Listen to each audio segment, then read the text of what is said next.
about this transformation question. So your basic exponential function, right? Up here, you have this horizontal asymptote, you have an intercept at y equals 1, and then you have an infinite domain. Now, if you look at the transformations that can occur here, so this is a nice little review also of the types of transformations that can occur. How many different transformations of this function are apparent in this function? 3. 3? You guys see 3? Right? We've got the 4. We've got the plus 1. And then we've got the fact that we're taking the opposite of the entire function. Right? So when we break this down, and we talked about this before, when you break it down, we look at what's happening inside the function, what's happening outside the function. So if you look at what's happening, quote, inside the function, that would be what's happening to x. Right? And we always talked about looking for parentheses or under a radical or, whatever one of those encasing symbols would be. Absolute value brackets or radical parentheses. We don't have any of those. But because x is contained in the exponential level, if anything's happening in the exponential level, it's happening to x first. So that's what we would consider inside the function. So we have this plus 1. So we know that this is a horizontal transformation because whatever happens inside the function is horizontal movement, and this is a horizontal shift to the left because we always do the opposite of what we would think when we're inside the function. So I'm just gonna use some cave drawings here. You know what I mean? Hieroglyphics. To the left, 1 unit. We have the 4 and the negative, right? Anything that happens outside the original function, so anything that happens to that entire package, those are vertical transformations. So I have a 4. I have a 4 that's outside the original function. Okay, now what am I doing with that 4? Move it up. Why? But that was a poor question. I'm adding it or I'm multiplying it, right? Obviously here I'm adding 4 because if I was multiplying, there'd be parentheses here.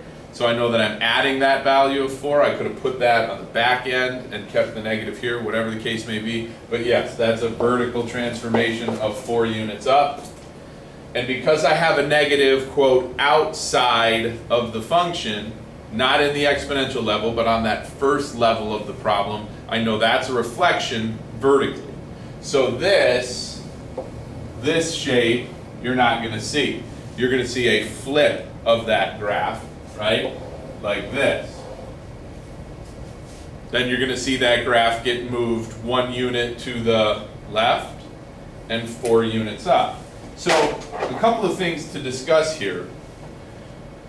Where is the horizontal asymptote? Because when we discussed transformations the first time, I mentioned this, I'm going to mention it again. It's kind of difficult to picture what it looks like unless you have fixed values where you're like, this is where this point is supposed to be. But if we move that fixed point, we'll give some context to where this graph's going to go. So the only thing that's going to happen to that horizontal asymptote, think about what's a horizontal asymptote? It's a horizontal line. So all these transformations, the flipping, okay, the vertical flip, how do you flip a horizontal line vertically? Like this, right? Okay, that's how you flip a line vertically. You just do that. So is it moving? No. And if you flip an infinite horizontal line, or excuse me, if you slide or shift a horizontal line 1 unit to the left, is it going anywhere? No.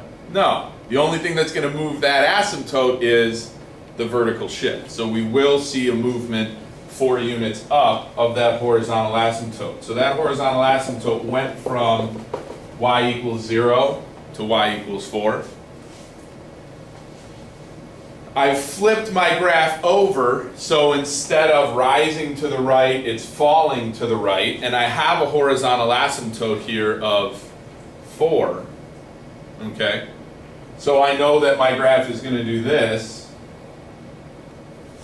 Now that intercept point, that's a bit strange because I've moved that 1 unit left, 4 units up, so that's really going to alter where that intercept occurs. If I wanted to know, and this is going to kind of be our launching point We'll come back to this. I'm going to leave it for right now. But if I really wanted to know what the y-intercept is, what could I do? Just plug in 0 for the x. Yeah, because the y-intercept is the value of y when x is 0. Does that make sense to everybody? So if I know where the y-intercept is, I can say, okay, y equals 4 minus 2 to the 0 plus 1.